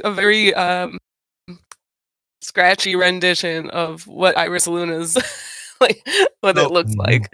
That's what mine was meant to be, was a scratchy rendition. Mine just letting looks it out of like a hand. cake. No, It looks like a cake. It really does. you gotta understand Before though. we move on from animals really quick, can I ask where the fuck these animals came from? I imagine like when Fielheim came over, they had like animals like in the city. Was cross-dimensional like was that still a thing after all the events? So no, but during the event, so many portals opened up from so many different dimensions that after everything happened, they were just being discovered. Like- What the fuck is that? Or you Just knew a what a pig. cat was. It's just like they've been extinct for fucking so many years. The only cats they had were cat bots. You know, like that. And then all of a sudden it's like, is that a fucking cat? Holy Like shit. birds are flying around and shit. Right. Like that was a huge part of like when Universe 77 kind of ripped through, and then the Myconid god that you had, he was connected to like nature on like that level. So when all of the portals open up, now this wasn't something that happened in your guys' vision, so it wasn't something that was like explained to you. But when all the portals opened up, different dimensions were crashing into. So like a lot of the plants, a lot of the animal life, a lot of like all of that comes from all these different places that kind of all crash together. Because that's what Bartholomew or Bert was trying to do, was destroy it all. Mhm. And what ended up happening is he kind of just mixed it all together, and you guys stopping him caused it to be like a melting pot. That's why there's so many anthropomorphic races. So New Fielheim is literally just New Orleans. Sick. I will Yep. not be doing a Creole accent. you Any of the people Come want on. to. You will. Come on. ever, never happening. But yeah, so Iris Luna is still very. You guys are gonna recognize kind of a lot of the things that go on because it does kind of read Central City, like there's a barren wasteland outside of the walls. No, everyone kind of lives in their own isolated world, except for now you have the benefit of a actual planet with life being a short like trip away. Something though we haven't talked about is transportation between the planet, because the moon, if the moon is tidally locked, I don't believe that means that it stays in the same like rotation. No, like our moon is tidally locked. Like No, so it just means goes that it's around. always facing Yeah. Cool. the same way. That being said, if you wanted to fly to New Fielheim and it was a certain time of day, it would be a more expensive flight because it's a longer, because New If Fielheim, it was during the day. right? Yeah. And then You just like plan your trips accordingly.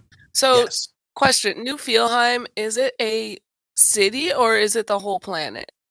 New Fielheim is a city. It is the capital city of the planet of Oz. So the whole planet isn't lush and beautiful, right? It is. It is. It's lush in biomes. So there is a tundra, but like imagine a tundra that was lush, full of life. There's a desert too, but it's full of life. It's supportive. So like the planet itself, essentially what happened at the end of the campaign is you guys injected your planet with the lifeblood of thousands of other planets and universes, making your planet essentially a fucking petri dish for life. So is the whole planet is hospitable? Yes. And there are people who don't live in the cities. There are people who live just in the forests and shit like that. That does exist. Okay.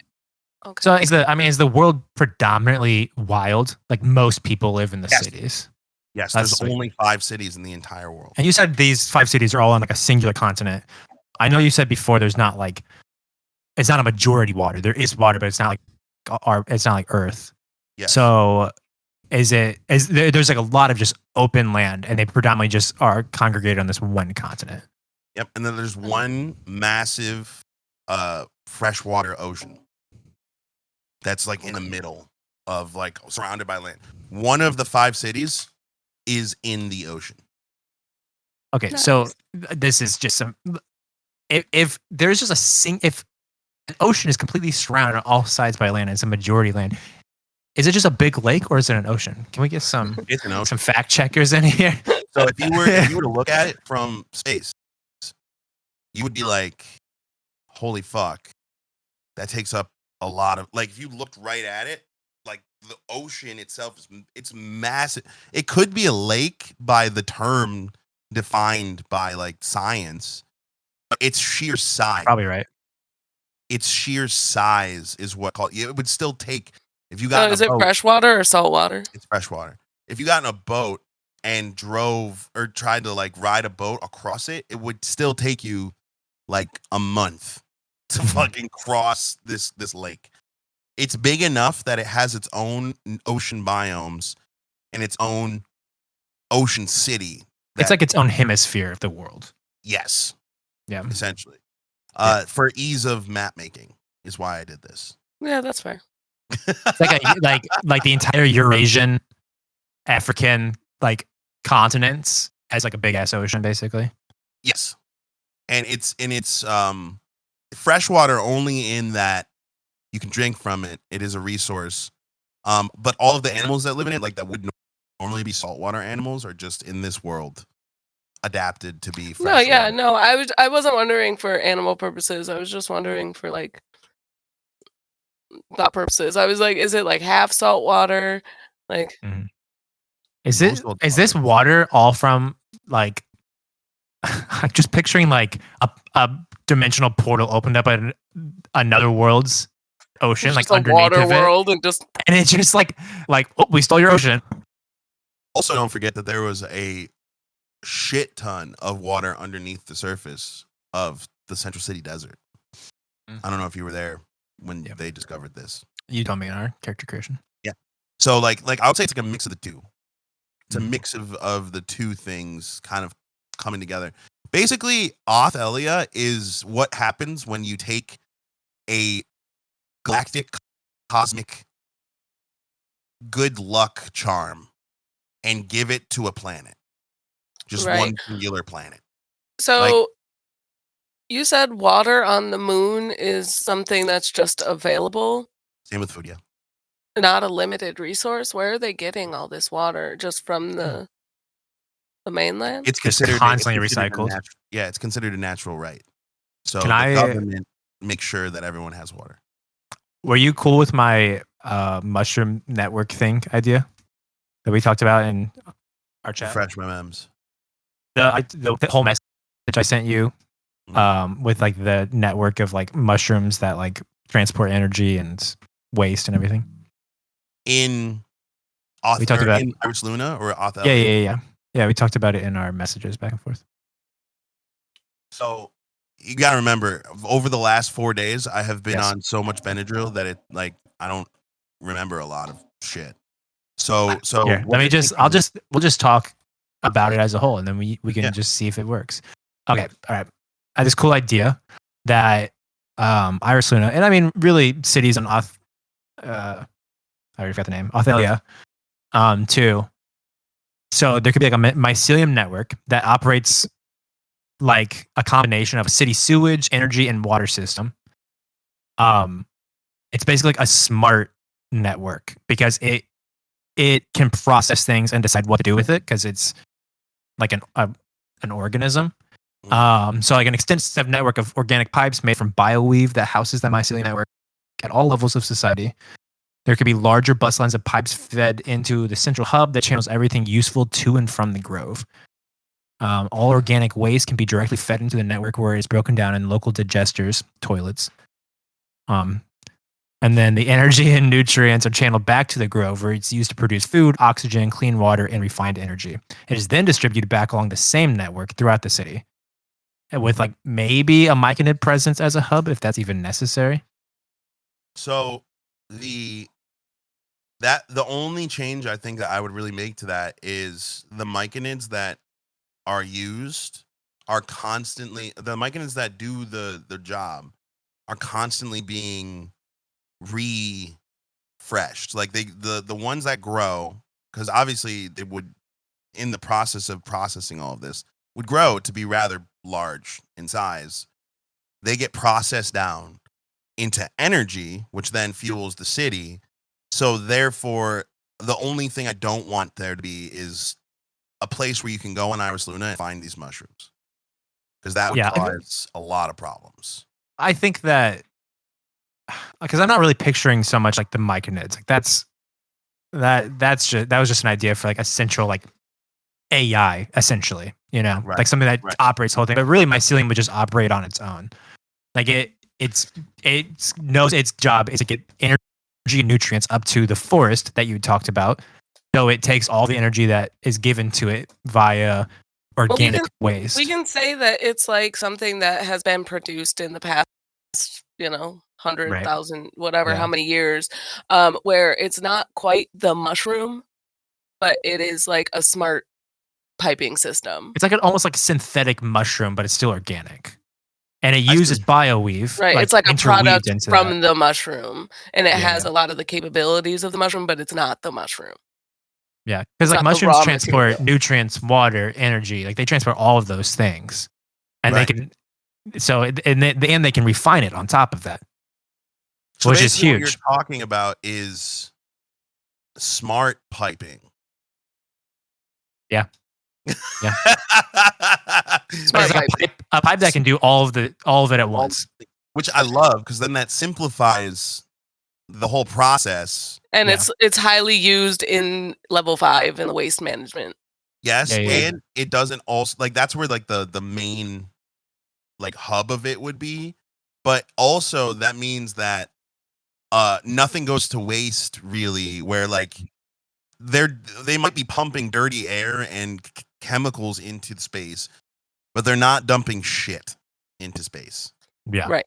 Yeah, exactly. Damn. So yeah, because it's like, you know, you have like I said, it's like a sewage system. So each individual house or each individual building that has toilets in it, those toilets are just dumped down into the equivalent of a septic system, where the myconid just breaks it all down and then it pipes it out. And that goes for at every level. Like the food industry, they just throw their food into a bin and it just disappears, and they don't have to deal with it. They just have a guy who comes out, installs the bin. That's a great mechanism for keeping our city clean. Yeah, I love this. I also am realizing how morbid all of this is becoming, because we single-handedly in this conversation have solved homelessness, world hunger, waste distribution, and yet there are and religion, and yet there are still problems. There's still waste. There's still Bastion. We're doing a fantasy world, all right? Just remember that. Yeah, it's like utopic. It will depress you if you think about it too hard. Everything could go smoothly, and we would still find a way to fuck it up. Welcome to WeTogether. No, I think we're just mirroring the real world. There's good aspects of a lot of those things, and there's like for as many people as there are that are homeless, there are, I would say, a fair amount of people who are trying to aid those people and get them off the streets. But I mean, what kind of world would it be? How boring would it be if all the problems were just solved? Oh yeah, and I'm not really concerned necessarily about like the fact that there are problems. I'm just finding it ironic that we solved all of the worst problems that we in the real world deal with, and yet there are still problems. If you think about it, the core problem is still greed. Yeah. At the end of the day. Yeah. Still us. I was gonna say there's still the problem. There's still gonna be like, we literally have individuals in this world that could literally take most of the homeless issue and delete it in the real world. That's also true in Iris Luna. Like, if 3 of the richest people on the planet got together and we're just like, we're gonna distribute our money and help a bunch of people not live luxurious lives, just like survive, it wouldn't be an issue. But yeah, I just find it funny. Go ahead, sorry. Shit, I lost my train of thought. Sorry, man. No, you're good. I had something. It was good. Hashtag It'll hit me. Hashtag Mortho was right. The BBEG from last campaign. Oh no! Well, actually, it's been hashtag Mortho is right for a lot longer than True. True. Like, All right, God damn so- it. Since we honestly, anyone who's listened this far has gotten a very clear understanding of this setting. I don't want this to be like too long, but I know that I haven't really heard a lot from Troy or Danny who just got here. So is there parts that, we'll start with Troy because Danny just conveniently got up as soon as I said that. Are there parts of the city that interest you or that you would like to talk about? I would. So, I know in our kind of character building session we talked a little bit about some areas. I don't know if I have too much. A lot of the questions that I would have had were already asked, which is okay, because I'm glad that I'm not the only one thinking about them. I would say, I don't know. I don't really have too much else to That's ask. No, that's a huge part of these We². Like, WeTogether is way more put together of a podcast because it's a story, right? Like we're telling stories, so it's a lot more edited. It's a lot more We². These things are I might Chaos. touch these like a little bit, but it's meant to be like a behind the curtain. And if they're looking, and odds are, if we're all talking for 2 hours about the setting, we're gonna answer all the questions that anybody might have. But Danny did just get here. So is there anything that you wanted to talk about, D? I'm interested in talking about the forest a little bit on level 2 because Ooh. I know that Me it's too. one of the prime productions of plants. But I'm also curious if it looks like the forests I know where there's these big like pines, or is there big redwoods right next to like squash and like vegetal I type love how plants? squash was like the first vegetable that you. That's what Squash. I'm like imagining, and it's fun to imagine like a big oak tree next to Okay. some fucking. So I can clear this up for you Fucking because pumpkins. a decent amount of your characters, including people who aren't here right now, do have ties to this. So this is actually a really good question. The forest in the Grove, the second level, is massive, and it is primarily used for an air farm. Now, I haven't looked up what tree produces the most air. But we could make it. I feel, yeah, that's true. Yeah, we can have a fake tree. Yeah, but like, But it's I also imagine like because it's an imaginative forest. It's like what would be funny to be the thing that randomly makes the most air, or what would be the Like, most let's make it like a fake tree that. well, see, that's the real reason why I'm against doing that. A lot of things in this world are made up. A lot of them are going to be homebrew. A lot of them are going to be things that you have to listen to our story to really understand them. I think it's really important then to increasingly have things that connect a real image that somebody could like palpably place themselves. So like small things like what trees there are. Like, we could easily make up the tree and it could be a punny name and it could be fucking whatever. But there are so many things in our world already that we're going to do that to. I can only imagine stores that are going to exist in the places that are going to be. But like the trees and like the grass, the animals, I kind of want to ground it in some reality. It centers us. It centers the viewer, the people, in what we're doing. So maybe do we imagine it as it's got levels of its own as well? So there's like a redwood type vibe on the ground where it's the biggest, roundest tree trunk you've ever seen. But then also like on platforms up, there's pine, and platforms up from there, it's smaller. So there would ivy. I don't think there would be platforms in the forest itself. I think that would fucking really take away the imagery of the forest. Like you walk in and you look up, and instead of seeing like the tree go up, you just see another like ceiling, right? But I'm think about this because you say redwood. easily the most visually appealing forest tree. The Sure. redwood forests are mind-blowingly beautiful, but they are massive trees. They are humongous trees that take a really long time to mature, and obviously we could genetically engineer them to grow faster That's and whatnot. true. It needs to So be I guess something. it's just kind of what are we And going magic. for here? I Are could we going for that and magic? Thanks, Dave. I mean, it's like, because you're just at this point talking about scale. Like, Right. is it, the people of this city, the people at the top who would be specifically have been designing this, do they want the grand majesty vibe, or are they doing it for a utility purpose? Is it just Yeah. a bunch of the most oxygen rich trees?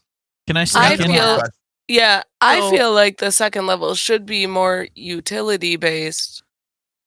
Because like there's gonna be like your maples. Hold on. There's gonna be like your maples, your pines on the first level because they're gonna have like parks and yards, and that's like a thing. Right. You know, so there's gonna be like the pretty plants. So there's this thing called biodynamics in winemaking, and it's where they plant random plants that help put nutrients in the soil that the vine grapes will use. And it's all about creating this like harmony within the land that's being used. Also So called maybe guilds. it's something like that, Mm. where plants that work together are grown together. I think that's a great idea. I also know that in farming they do like cyclical farming because so as to not mess up the nutrients in the soil and make land like basically burn out. Like they plant different crops. Ooh, this is That's actually really still time. that's They, like, still rotate. monoculture, but it's just Yeah. monoculture on a cycle. I would instead suggest permaculture, which is a variety forest. It's a food, I think that food I think that forest. that's great. Yeah. So this is important information that might be pertinent to this conversation that most of you wouldn't know because it wasn't in your backstories. The forest, all of the plants on the second level have something. Since they are genetically grown and engineered, they're not like shipped from the mainland. They're literally grown in a lab. Nobody knows why. They don't reproduce. They literally grow and then they die, and then their death is used to replenish the soil, and then they replant the plant, which again, because of genetical engineering, could grow in like a week or a month. But do they have like a normal lifespan? I would say it's almost an enhanced lifespan. I would say like it's that they live longer than they should naturally live. It's all meant So to reap vegetables the stay most fresher rare- longer. Yes. Yep, vegetables stay fresher longer. It is all biologically engineered. Now, in our world, in the real world, that's not great because it's not been perfected. However, the real world doesn't have a Thalen. So No magic. I imagine, or a Bob. I think that Bob's physiology, while not able to be replicated, its ability to heal itself, its ability to like recreate its own self would be used to study that, to like, how can we make a plant that doesn't go bad? I How think do we Bob make- was like Thalen's like top two. Bob and the mycelium god that he like later connected to. I think were the top two things that he used as a base for everything going forward. And Thalen literally never talked to another person from the parties at all except for Bob. And it was solely professionally. I like the idea that you fair. have talked to the other players, but because it was always like them approaching you, you never really clocked it or remembered that they. Yeah. What's up, D? So for my imagination, I can imagine either the forest looking like a collage of plants that are all working together, or very like sectioned and very aesthetically Ooh. angular. Like there's an oak part of the forest, and then like there's a maple part of the forest, and like depending on like where you go, it's different.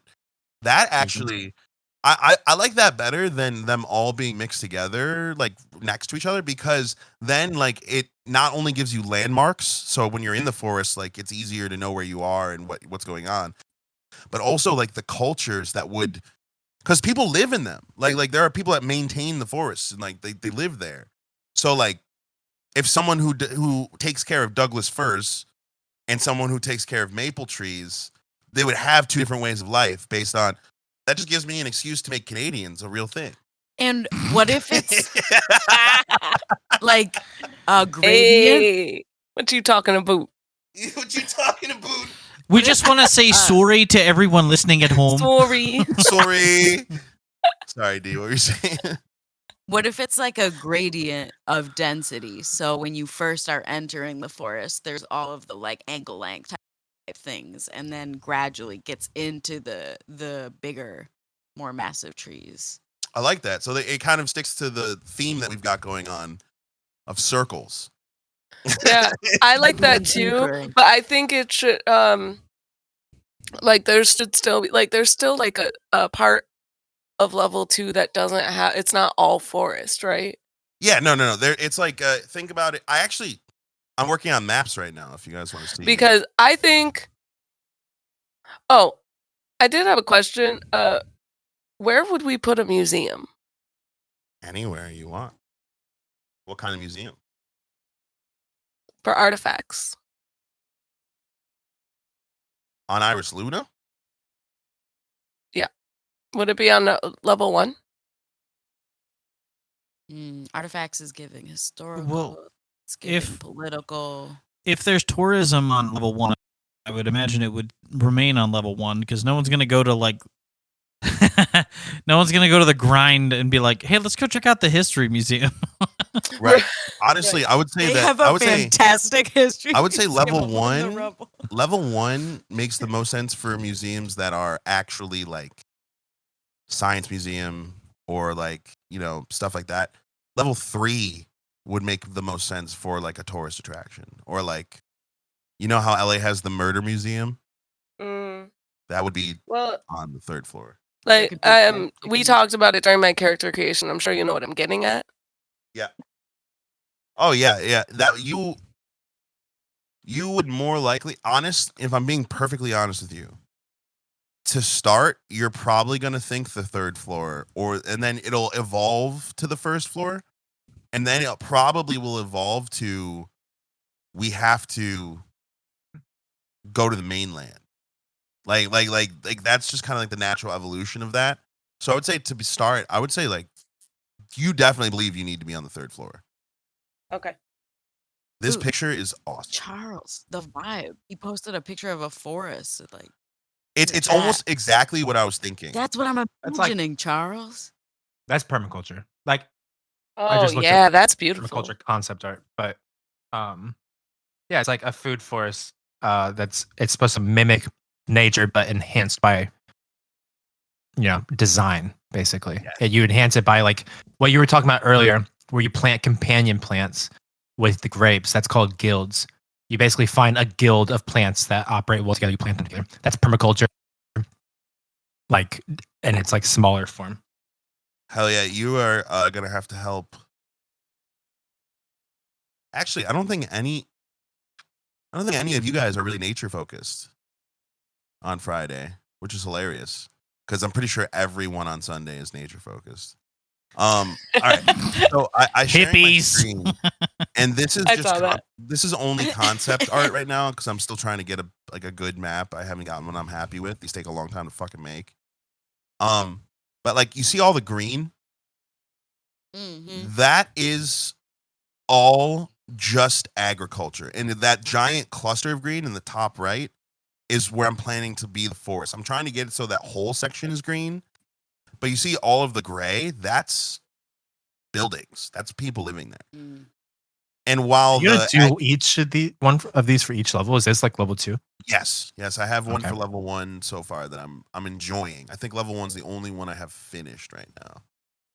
But this is just kind of a representation of like what I'm imagining the 2nd floor. Like those chunks, each one of those chunks is huge. Like that Right. forest alone is the size of Runner's Way, if not bigger.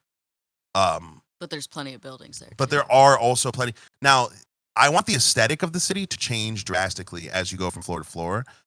So like while the first floor is still has like a lot of first level is a lot of like, there's lawns, there's trees, there's it looks nice. The second level is that true marriage of nature, and so like even in like the between the buildings, there's plants growing on the buildings. Like every building has hanging plants off of it. And like it is all agriculture based. So any person you talk to who lives here is going to be a lot more I would say like I don't want to say tree hugger because I love those people, so it's like kind of a derogatory term. But you know what I'm talking about, like someone who really loves nature, tree friend. Yeah, those are the people who have like windowsill gardens. Yes, and like who like go hard on like taking care of plants and like treating. They're like, look at my pet plant, look at my succulents. That is a thing. Oh just yeah. so you know. No, I do know. I have on the second floor. Like no, I mean like there are plants that are actual pets. Like there are people who can talk to plants. That's beautiful. Right. Oh, I can't wait. Oh, I can't wait either. I have. But go ahead. If we are down to move on from second level talk, I just have. Yeah. Okay. So we've talked about Iris Luna. We've talked about Athelia. There's asteroid stuff that I want to talk about, yeah. and then there's also just the rest of the moon. I was trying to like come up with like a cool concept for like the equivalent of like that concept that trope that's used a lot for like asteroid like rebel colonies, but like the dark siders, it's people like living on the other side of the moon. What's going on? Is there? That would be such a crazy accomplishment, because you got to think the asteroid, which by the way, the asteroid belt surrounds the moon. Oh, so it's like always in lock with the moon, and it has its own like rotation around the moon. It's not like around the whole. Like I'm sure there is an asteroid belt out there in your solar system, but you have not developed the technology enough to go beyond your own moon and planet scope. Mm. So the people who live on the asteroids and who work on the asteroids, it is all set up by corporations. So like they're trying to mine asteroids, they're trying to get resources from it. So they send crews out there, they set up atmosphere fields, they set up a small colony, and then sometimes they get abandoned. Like wasn't making the money it needed or whatever. It's cheaper to just leave all that shit there than it is to go and get it and bring it back. So then that leaves room for people who maybe don't want to live in society, who want to live on the fringe, to inhabit some of these spaces. The other side of the moon itself is nothing. Like I'm talking our moon levels of nothing. So for someone to live on the other side of the moon, they would have to constantly live indoors. They would have to constantly be like they wouldn't have their own atmosphere bubble. So it'd be like, so cold. It'd be the no hardest air, no place. gravity. And because it's tightly locked, they only get the sun when they're never get any sun. They would get sun, right? Because it's they would get sun. Oh, but it's not constant, and the extremes would be fucking real. There'd be a real extreme of temperature. So like there's a realism aspect of like, could there be people living out there? Sure, but those are not the kind of people I'd want to get stuck in a dark alley with. Moony loonies. Ooh. I love it. Love it. So yeah, there could be, I would say like the equivalent of like bandits, pirates, raiders. Maybe they inhabit the dark side of the moon, but most of them take place up in the asteroids. Now, these asteroids are, again, because the fucking cosmic lottery of Athelia, every asteroid is some kind of lush or like very, very resource heavy thing. So as like it is more profitable if you're a miner on Iris Luna instead of going down into the deep to try and find I think we called it moon glass. I don't remember. I think so. You come up with a couple different answers, like lunar alloy, moon glass. Right. Like I guess they're all just names, different names for the same thing, depending where you're from. But that Probably shit dried up. like moon glass is a certain standard of the lunar alloy. Like the clarity is the Nice. premium, and that's what is peak wealth that they're looking for. So moonglass would just be like a slang term for some really well refined, Really good lunar Yeah. alloy. Yeah, it's like there's carbon and then there's diamonds. Right. Yeah. Right. I love that. That's fucking awesome. So like, as far as they know, Iris Luna is tapped. Now, could there be talks to start another mining colony on another part of the moon? Find out next time on when we play this campaign. But as far as Iris Luna, it's tapped. So if you're a miner and you have all this equipment, you have all this, you have a crew, and it is more beneficial to you to get a sponsorship from a company, to get a ship, Go to go an out asteroid. to the asteroid, to live there for like 6 months, and just fucking mine that asteroid, and then, bring it back to Iris Luna. Now the problem is, it's a lot of Iris Luna, the most protected space. So where you're gonna find the most ships that are like, police ships and whatnot, are between Othelia and Iris Luna, the space between them. So that means anytime the asteroids are on the far side, so they're on the far side of the moon, outside of that bubble influence, it's the Wild West. It is just the fucking, and because they have to keep hopping from asteroid to asteroid, there are a lot of hubs and a lot of different stations out there. But it is literally the Wild West. There's no laws. Yo, but that also gives like more They're like space pirates.